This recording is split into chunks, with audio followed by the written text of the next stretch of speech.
Student good morning. DR campus के YouTube channel पर आपका फिर से हार्दिक स्वागत है। दोस्तों आज फिर हम मैथ की क्लास लेके आए हैं। तो देखो पिछली क्लास में हमने नंबर सिस्टम के बारे में चर्चा करी थी और नंबर सिस्टम में मैं आपको 3-4 संख्याएं पढ़ा चुका हूं। पहली संख्या जो मैंने पढ़ाई थी वो पढ़ाई थी प्राइम नंबर यानी कि अभाज्य संख्या पढ़ाई। उसके बाद में मैंने आपको पढ़ाया क्या नेचुरल नंबर है। उसके बाद में मैंने आपको बताई थी कौन सी होल नंबर और उसके बाद में थी हमारी इंटीजर नंबर। यानी कि मैं ये 4 संख्याएं बता चुका हूं आपको।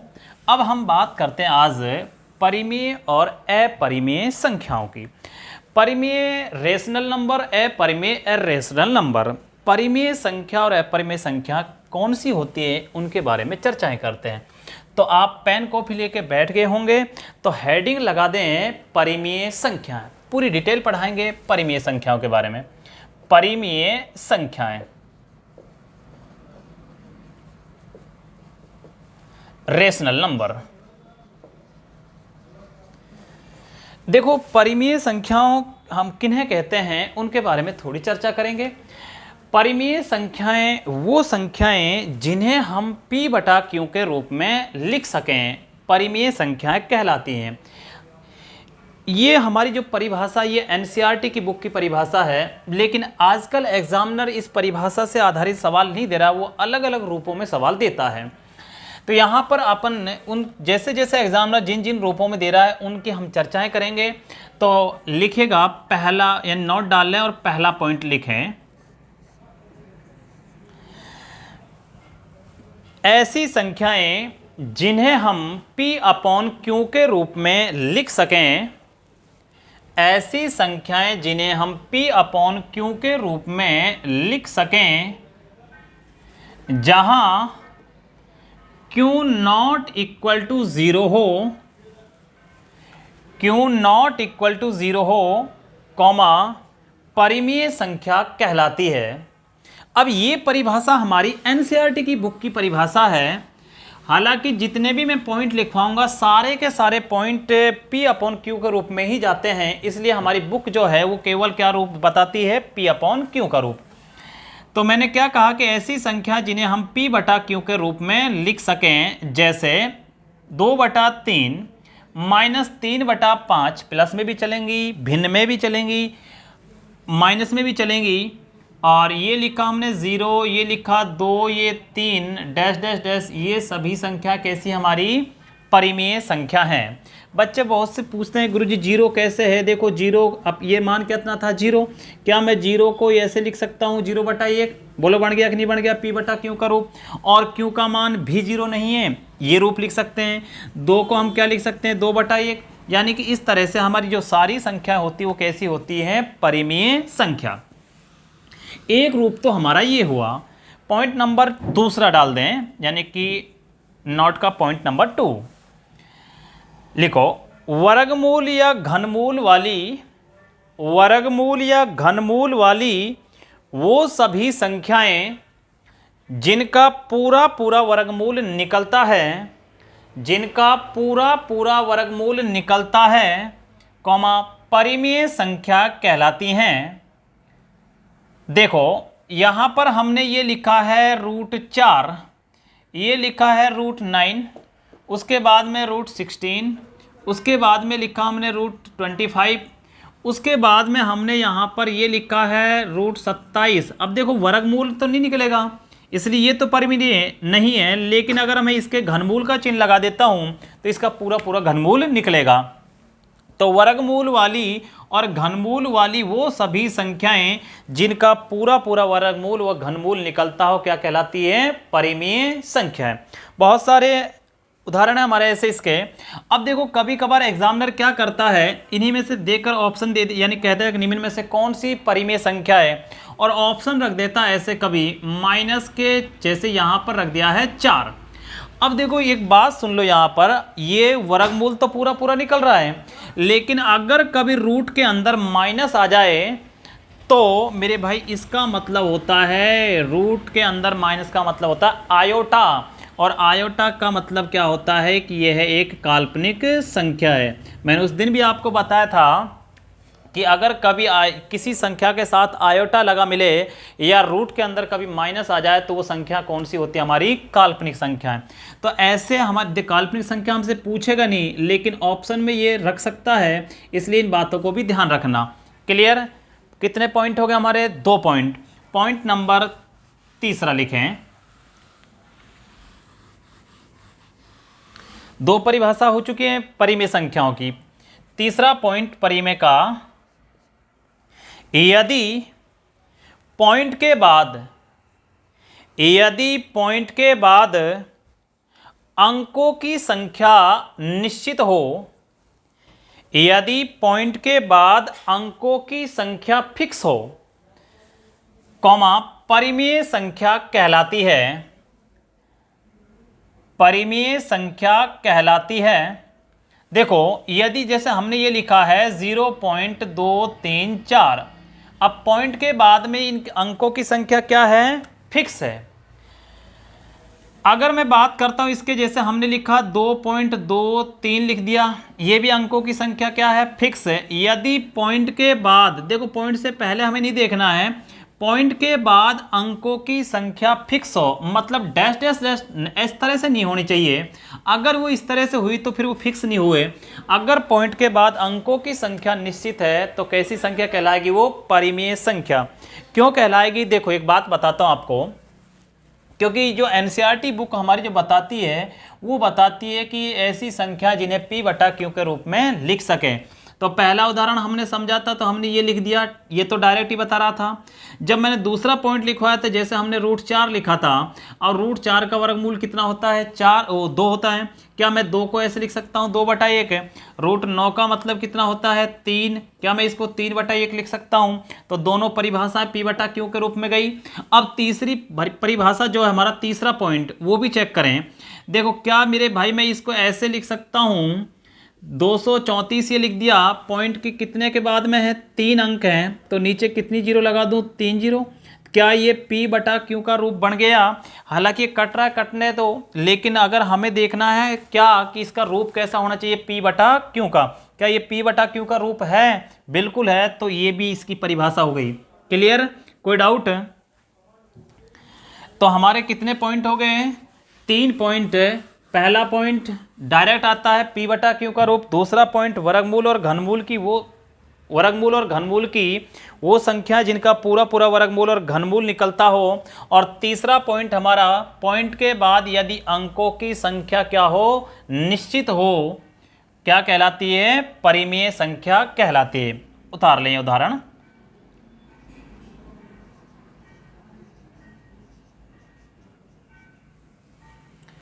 पॉइंट नंबर चौथा,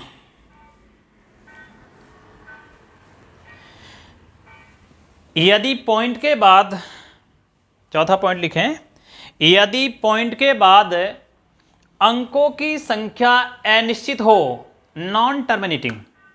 ये तो थे टर्मिनेटिंग और ये है जो अब लिखवा रहा हूं नॉन टर्मिनेटिंग।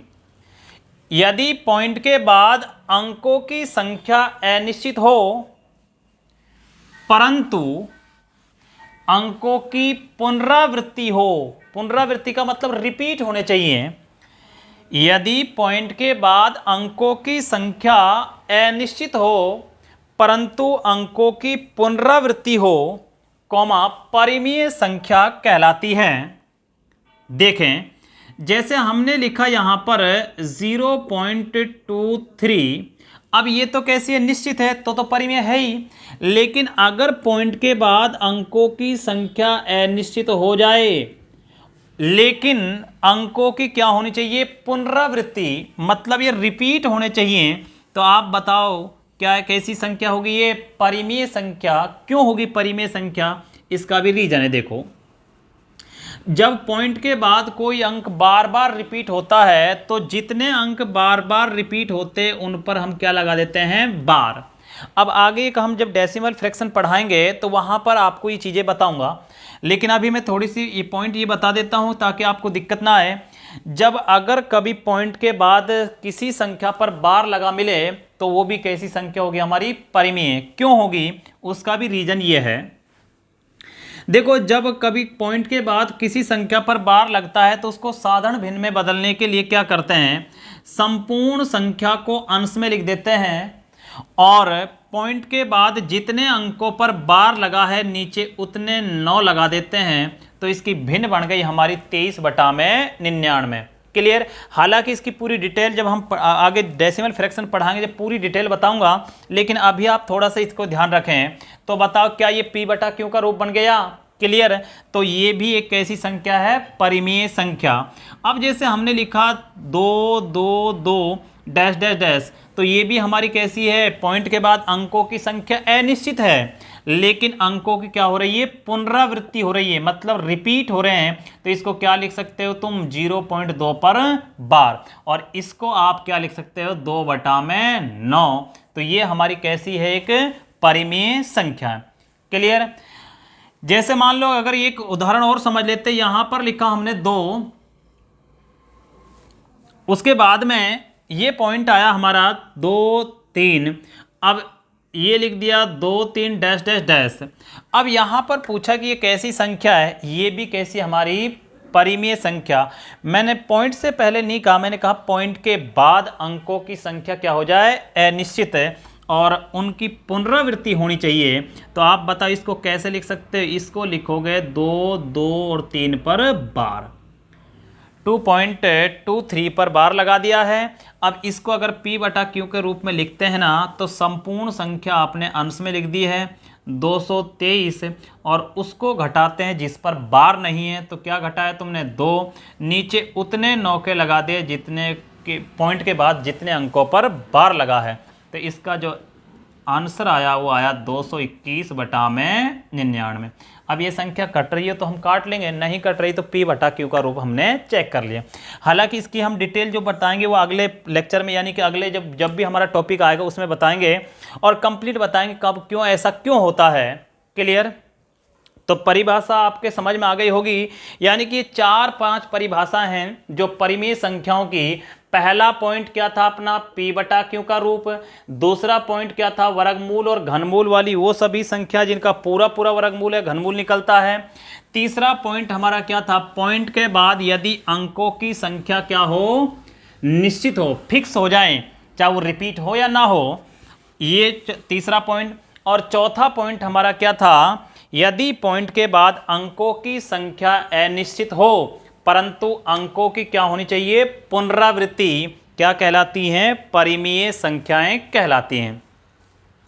अब इसी के अकॉर्डिंग आप ये भी समझ सकते हो कि हम ये भी 5वीं परिभाषा अगर चाहें तो ये लिखवा सकते हैं, लेकिन आप नहीं लिखें, यहीं पर समझ लें। यदि पॉइंट के बाद सभी, यानी यदि पॉइंट के बाद अंकों पर क्या लगा हो, बार, चाहे सब पे लगे या ना लगे वो तो अलग बात है, सब पे लगेगा नहीं लगेगा वो तो अगला मुद्दा हमारा। यहां पर यदि पॉइंट के बाद अंकों पर क्या लग जाए, बार लग जाए, तो वो भी कैसी संख्या होंगी, हमारी परिमेय संख्याएं होंगी। क्लियर। कोई डाउट लिख लेना, उतार लो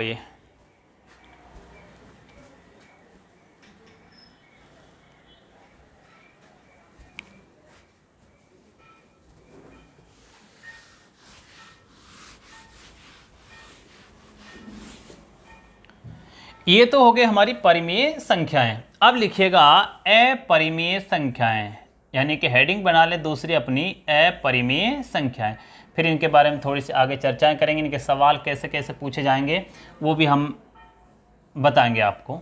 एक बार मैं इनकी परिभाषा लिखवा देता हूँ, फिर मैं आपको जो भी एग्जाम में अभी सवाल पूछे गए हमारे लेटेस्ट, उनके बारे में चर्चा करेंगे। और कल हम हमारी ये संख्या समाप्त हो जाएंगे, और कल हम जितने भी आपके 2020 तक सवाल आए हुए हैं, जितने भी पेपरों में सवाल हैं, मैं कल इनके सारे सवाल लेके आऊँगा, वापस सारे के सारी संख्या रिपीट करूँगा। परिमेय, प्राकृत, अपरिमेय, अभाज्य संख्याएं, सबके सवाल वापस कराऊँगा। एक लेक्चर हमारा सवालों का ही होगा। क्लियर। तो आप जिन बच्चों ने पिछले लेक्चर नहीं देखे हैं कृपया करके पिछले लेक्चर देख लें, नोट्स बना लें प्रॉपर वे में, जितने भी अच्छे नोट्स बनाओगे उतना बेटर रहेगा आपके लिए। और कल हम इनके तभी वो अगले सवाल तभी समझ में आएंगे जब आपको ये पिछले वाले लेक्चर पढ़े होंगे। लिखेगा अपरिमेय संख्या, इर्रेशनल नंबर।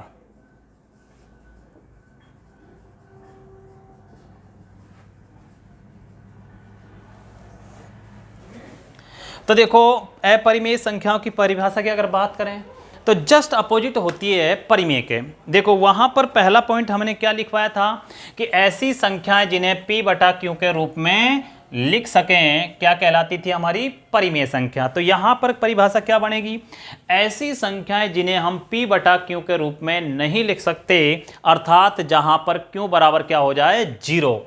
तो परिभाषा डाल लें, ऐसी संख्याएं जिन्हें हम p बटा q के रूप में नहीं लिख सकें, p अपॉन q के रूप में नहीं लिख सकें, अर्थात जहां q बराबर 0 हो,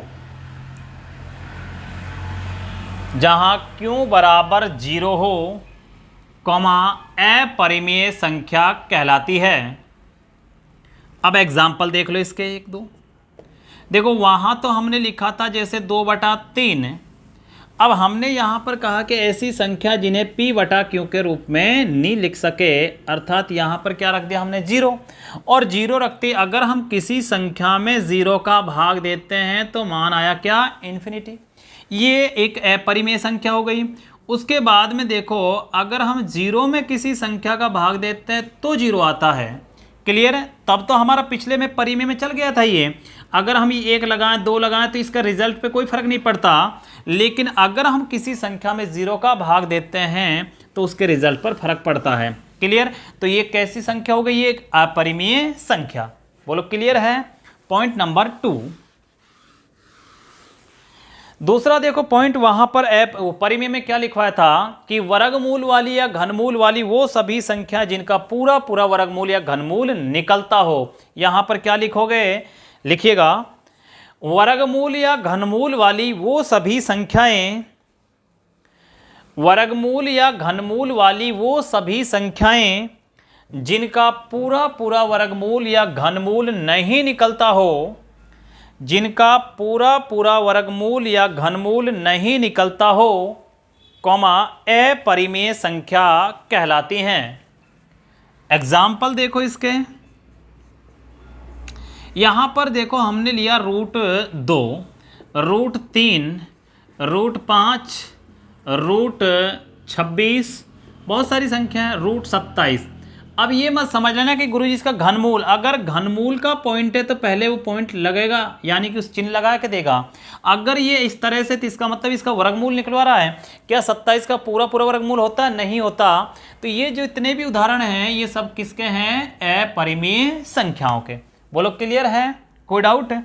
और अगर घनमूल की अगर इस बात करें तो मान लो यहाँ चिन्ह लगा दिया घनमूल का, और यहाँ लगा दिया 26, यहाँ लगा दिया, मान लो कि ये घनमूल का ही चिन्ह है, 16 लगा दिया, 16 का घनमूल थोड़ी होता है।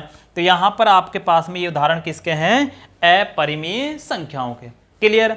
अब देखो हमारे पॉइंट आएंगे ये मेरे भाई, इसका अगर मान की बात करें हमारे यहाँ पर सवालों को करने के लिए हम इसका मान रख लेते 1.414। अब अगला पॉइंट हमारा इसके ऊपर आएगा, पॉइंट नंबर नेक्स्ट डाले पहले, तीसरा पॉइंट। देखो वहां तीसरा और चौथा पॉइंट क्या था। तीसरा पॉइंट वहां पर यह था कि यदि पॉइंट के बाद अंकों की संख्या निश्चित हो, फिक्स हो, क्या कहलाती है हमारी संख्याएं, परिमेय। और चौथा पॉइंट था यदि पॉइंट के बाद अंकों की संख्या अनिश्चित हो परंतु अंकों की क्या हो, पुनरावृत्ति, तो भी क्या कहलाती थी, परिमेय। अब अपरिमेय उसका जस्ट अपोजिट होती है। अपोजिट बोले तो देखो लिखेगा इसकी परिभाषा, यदि पॉइंट के बाद अंकों की संख्या अनिश्चित हो, यदि पॉइंट के बाद अंकों की संख्या अनिश्चित हो, नॉन टर्मिनेटिंग, परंतु अंकों की पुनरावृत्ति भी नहीं हो, यानी कि नॉन रिपीटिंग, रिपीट भी नहीं होने चाहिए वो। यदि पॉइंट के बाद अंकों की संख्या अनिश्चित हो और अंकों की पुनरावृत्ति भी नहीं हो, कॉमा अपरिमेय संख्या कहलाती है। जैसे यहां पर लिख दिया 2 3 4 5। अब देखो कोई संख्या अगर रिपीट हो रही है ना तो कम से कम वो 2 बार तो दिखाई देगी। अगर वो 2 बार नहीं दिखाई दे रही तो इसका मतलब हम उसको रिपीट नहीं मान सकते। तो यहाँ पर 2 3 4 सभी अंक अलग अलग हैं। अब ये अनिश्चित भी हो चुकी है और मेरे भाई ये रिपीट भी नहीं हो रही। उसके बाद में और उदाहरण समझ लेते हैं। यहाँ पर जैसे ये लिख दिया हमने 2 3 5 6 7 2 9 डैश डैश डैश। अब देखो कोई बच्चा ये कहे गुरुजी यहाँ 2 तो रिपीट हो गया, क्योंकि हमारे पास में टोटल अंक 10 हैं। तो आप अगर मान लो यहाँ से वहाँ तक संख्या लिखोगे तो कहीं ना कहीं तो रिपीट हो गई। रिपीट का मतलब होता है कि पूरा सर्किल एक जैसा चलना चाहिए, पूरा चक्र एक जैसा होना चाहिए। जैसे 2 3 4 5, फिर 2 3 4 5। अगर मान लो ये रिपीट होता तो 2, चलो मान लिया ठीक है 2 आ गया, 2 के बाद में क्या आना चाहिए था यहाँ पर 3, तब तो हम मान लेते कि रिपीट हो रहा है। लेकिन यहाँ पर क्या रख दिया है 9। तो ये संख्या हमारी कैसी है? अपरिमेय संख्या। क्लियर? तो ये परिभाषा थी हमारी, यानी कि डायरेक्ट आपसे एग्जामिनर पूछ सकता है, कैसे कैसे प्रश्न पूछेगा उनकी हम चर्चाएं करेंगे अब। क्लियर? तो हमने ये परिमेय और अपरिमेय संख्याओं की परिभाषा लिखवा दी है।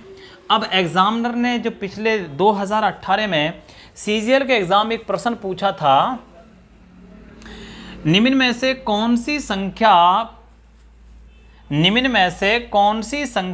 अपरिमेय संख्या है?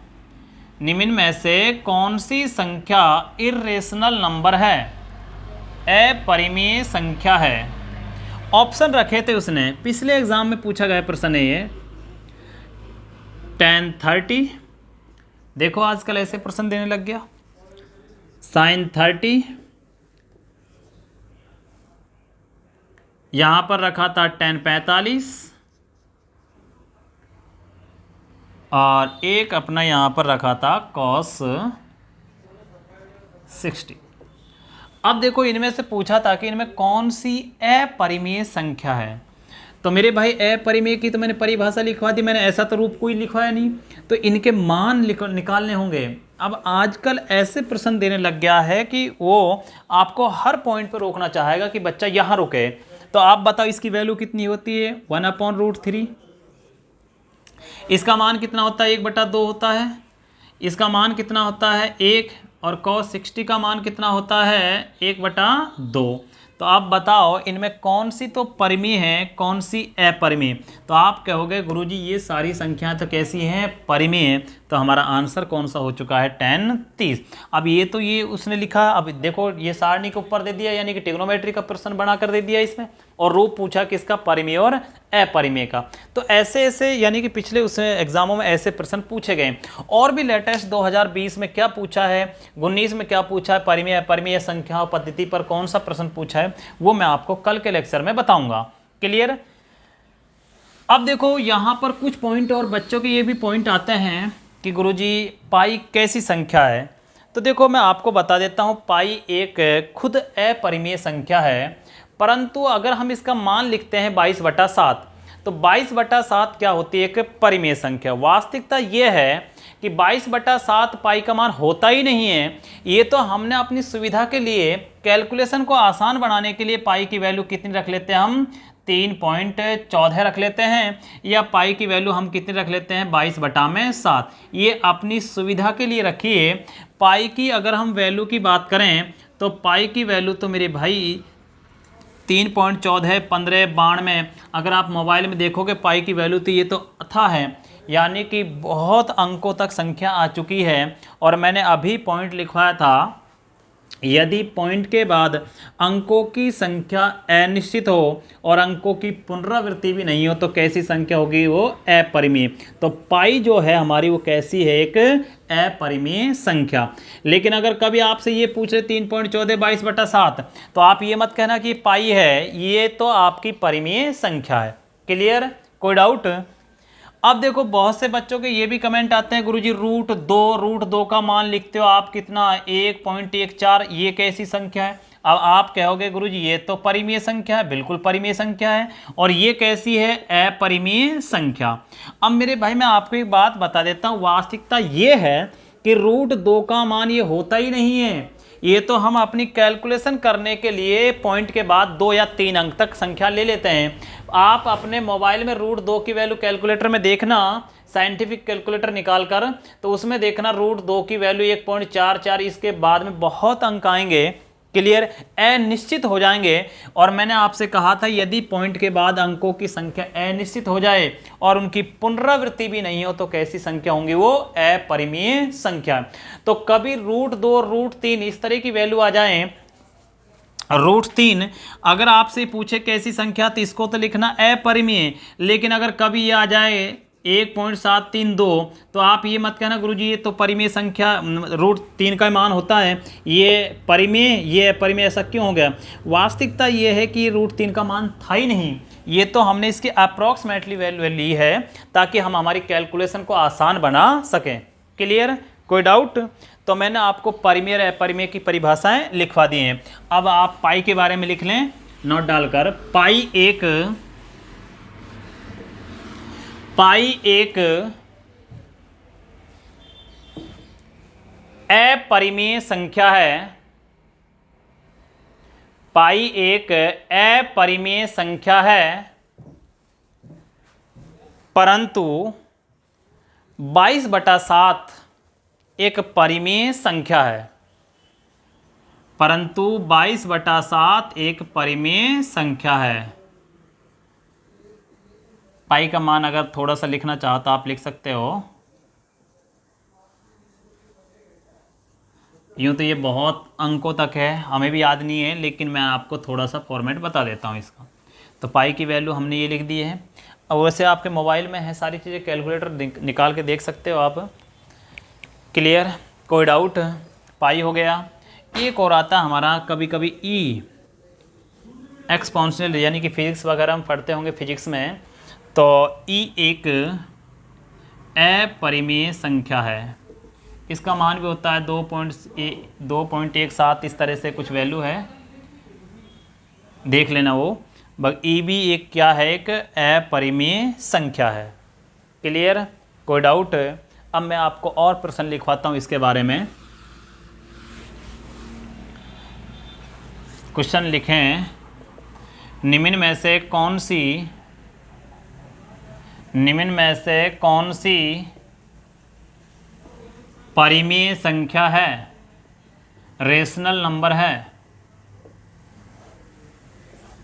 निम्न में से कौन सी परिमेय संख्या है। ऑप्शन रख दिया हमने यहाँ पर √3, बी में रख दिया यहाँ पर √-4 या -9 रख दिया, सी में रख दिया आपने यहाँ पर 15 और डी में रख दिया आपने यहाँ पर 25। तो बताओ कौन सा आंसर होगा आपका, 25। अब देखो यहाँ पर इनका तो पूरा वर्गमूल निकल ही नहीं रहा, दो तो ऑप्शन ये कट गए। और ये संख्या कैसी आपकी काल्पनिक संख्या है, बोलो क्लियर है। और हमें पढ़नी जो केवल कौन सी पढ़नी है, रियल पार्ट, यानी कि वास्तविक संख्याएं। अब इसका मान कितना होता है, 5, तो ये परिमेय संख्या कौन सी आपकी, डी होगी। बोलो क्लियर होगी बात, कोई डाउट। अब जैसे उसने परिमेय का पूछा ऐसे अपरिमेय का भी पूछ सकता है। उतार लें,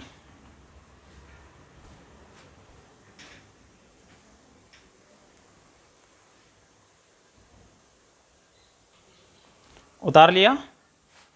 अब देखो एक इनमें एक पॉइंट और आता हमारा कि कभी कभी ऐसे पूछ लेता कि निम्न में से कौन सी शांत परिमेय है, कौन सी अशांत परिमेय है, यानी कि टर्मिनेटिंग और रिपीटिंग और नॉन रिपीटिंग। अब शांत परिमेय संख्या की बात कर रहे हैं, तो हेडिंग बना लें शांत परिमेय संख्याएं।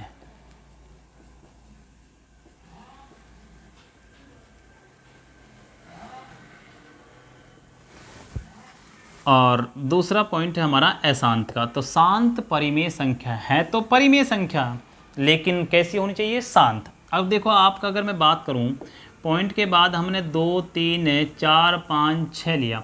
अब बताओ कैसी है ये, शांत है, क्योंकि शांत का मतलब होता है कि वो चुप बैठ जाए। क्लियर, तो यानी कि रुक गई संख्या, तो ये कैसी होगी आपकी, शांत परिमेय संख्या। अगर मैं बात करूं यहाँ पर, जैसे अगर मान लो कि वो भिन्न के रूप में दे दे, जैसे अपन ने लिख दिया ये 3/9। अब ये कैसी है, शांत है या अशांत। अब इसकी चर्चाएं करेंगे अपन। तो अब आगे बढ़ते हैं मेरे भाई। तो देखो इसकी अगर हमें बात करूँ तो इसका काटा हमने मान तो कितना है 1/3, और 1/3 का मतलब कितना हुआ है 3 3 3 3 3 डैश डैश डैश। अब ये परिमेय तो है, लेकिन कैसी हो गई, ये अशांत हो गई, क्योंकि 3 जो है हमारा बार बार आ रहा है, रुक नहीं रहा, यानी अशांति फैला दी है। तो ये कैसी संख्या होगी हमारी, अशांत परिमेय संख्या। यानी कि परिमेय संख्या शांत और अशांत दोनों लिख लेना एक साथ।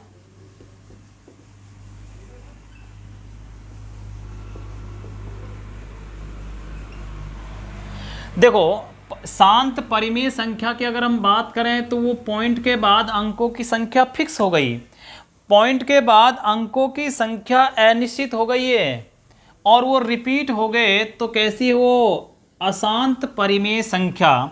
अगर आप कोई बच्चा ये कहे कि गुरुजी ये 2 3 4 5 6 डैश डैश डैश ये कैसी है, तो ये तो परिमेय है ही नहीं, ना ये शांत ना शांत है, ये तो अपरिमेय संख्या। क्योंकि पॉइंट शर्त ये भी तो होनी चाहिए, अगर पॉइंट के बाद संख्याओं की यानी पॉइंट के बाद अंकों की संख्या अनिश्चित है तो उनके अंकों की क्या होनी चाहिए, पुनरावृत्ति, तब जाकर वो क्या कहलाती है, परिमेय संख्या। अब हमसे कहा कि निम्न में से कौन सी शांत और कौन सी अशांत परिमेय, इसका मतलब वो परिमेय तो होनी चाहिए। उनमें 2 पॉइंट ये और ऐड कर दिए कि कौन सी तो शांत है और कौन सी अशांत है। अब बच्चे इनमें तो डायरेक्ट पहचान लेते हैं कि यदि पॉइंट के बाद रुक जाएं, संख्या रुक जाए 2 3 4 10 अंक तक भी कहीं भी रुक जाएं, लेकिन डैश डैश नहीं होना चाहिए, तो वो शांत है, और नहीं रुके तो वो अशांत हो गई। लेकिन कभी भिन्न के रूप में आ जाएं तो उनको बच्चे कैसे समझेंगे, क्लियर, कोई डाउट? तो मैं आपको एक भिन्न का उदाहरण और समझा देता हूं। देखो मान लो कि हमने यहां पर लिखा है ये 8/25। अब ये कैसी संख्या है, ये अभी चलो छोटी सी संख्या हमने भाग दे के भी चेक कर लिया, यदि पॉइंट के बाद रुक गई तो शांत, नहीं तो अशांत। परिमेय तो है लेकिन ये शांत है या अशांत, तो आप क्या करा करो, पहली बात तो ये देखा करो कि अगर वो संख्या कट रही हो तो उसको लास्ट स्टेज तक काटें, और काटने के बाद में जो हमारा डिनोमिनेटर बचता है, यानी कि हर जो होता है उसके फैक्टर कर लें। अगर उसके गुणनखंड, फैक्टर बोले तो गुणनखंड, अगर उसके फैक्टर 2 के रूप में या 5 के रूप में या 2 व 5 दोनों के रूप में हों, तो समझ लेना कैसी वो शांत परिमेय संख्या होती है। और अगर इनके अलावा ये भी हो, चाहे उसमें इनके अलावा चाहे साथ में ये हो, अगर इनके अलावा कोई और अंक आ गया तो वो कैसी होंगी, अशांत। यानी कि जैसे हमने यहां पर लिखा 8/17, क्लियर है, या 8/17 को छोड़ो, 8/ हमने लिख दिया यहां पर, ये लिखा है 9 लिख दिया। अब ये शांत है या अशांत है, परिमेय तो है ये, लेकिन अगर आप देखो यहाँ पर पहली बात तो कहीं कट रही है कि संख्या, नहीं कट रही, नहीं कट रही, तो इसके फैक्टर देखो क्या आएंगे, इसके फैक्टर आएंगे 3 × 3। और मैंने अभी आपसे कहा था यदि हर के फैक्टर 2 5 या 2 और 5 के अलावा कोई और हुआ तो वो कैसी होगी, अशांत परिमेय संख्या कहलाएगी। और अगर मेरे भाई उनके फैक्टर 2 के रूप में हो, चाहे कंप्लीट 2 के रूप में हो, चाहे कंप्लीट 5 के रूप में हो, चाहे वो दोनों के रूप में हो, तो कैसी होगी, शांत। तो ये संख्या हमारी कैसी होगी, शांत, क्योंकि 25 के, पहली बात कट तो रही नहीं, 25 के जो फैक्टर होंगे वो क्या होंगे, 5 × 5। क्लियर है, कोई डाउट है? तो मैंने आपको शांत के बारे में बता दिया, अशांत के बारे में बता दिया, परिमेय संख्या, अपरिमेय संख्या, सभी संख्याओं के बारे में मैंने डिटेल बता दी। अब कल के लेक्चर में हम इसके प्रश्न भी करेंगे और एक इसका डायग्राम बनाएंगे, क्योंकि एसएससी ने कुछ परिभाषाओं पर आधारित यानी कथन निष्कर्ष के रूप में यहाँ से संख्याओं पर आधारित सवाल हमसे पूछे हैं। क्लियर, कोई डाउट? इसमें कोई छोटे मोटे परिमेयकरण हैं वो भी हम कल करेंगे। आज के लिए हमारी क्लास यहीं पर समाप्त होती है। आप सभी यार दोस्तों को इससे यूट्यूब चैनल से जोड़ें, हर बच्चे के पास में अपने मैसेज पहुंचाएं ताकि अधिक से अधिक बच्चे जुड़ पाएं और अधिक से अधिक बच्चे लाभ ले पाएं। धन्यवाद।